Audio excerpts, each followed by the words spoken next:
ఉమ్మడి నెల్లూరు జిల్లా వెంకటగిరి పోలీసులు నూతన సంవత్సర వేడుకల సందర్భంగా ఎలాంటి అవాంఛనీయ ఘటనలు జరగకుండా ముందస్తు జాగ్రత్తలు తీసుకుంటున్నారు. కొత్త సంవత్సరం పేరుతో విచ్చలవిడిగా ప్రవర్తిస్తూ నిబంధనలు మీరితే కఠిన చర్యలు తీసుకుంటామని వెంకటగిరి సర్కిల్ ఇన్స్పెక్టర్ ఏవి రమణ యువతను హెచ్చరించారు.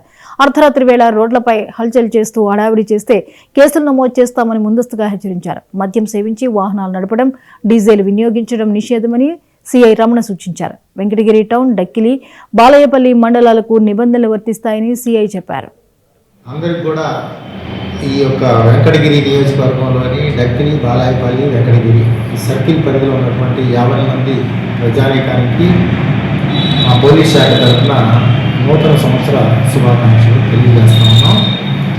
ఈ నెల 31వ తారీఖు అలాగే జనవరి 1 ఈ 2 రోజులు కూడా అందరూ ఆనందోత్సవాల మధ్య జరుపుకోవాలని, అలా ఎస్ఐలు అందరూ కూడా ఈ వాహన తనిఖీల్లో ఉండటానికి అవకాశాలు ఉన్నాయి. కాబట్టి దయచేసి ఎవరూ కూడా తాగి బండి నడపద్దు. అందరూ కూడా ఆనందోత్సవాల మధ్య నూతన సంవత్సరం వేడుకల్ని జరుపుకోవాలి. అంతేగాని తాగి బండి నడపటం యాక్సిడెంట్లు జరిగే అవకాశాలు ఉంటాయి. చాలామంది ప్రాణాలు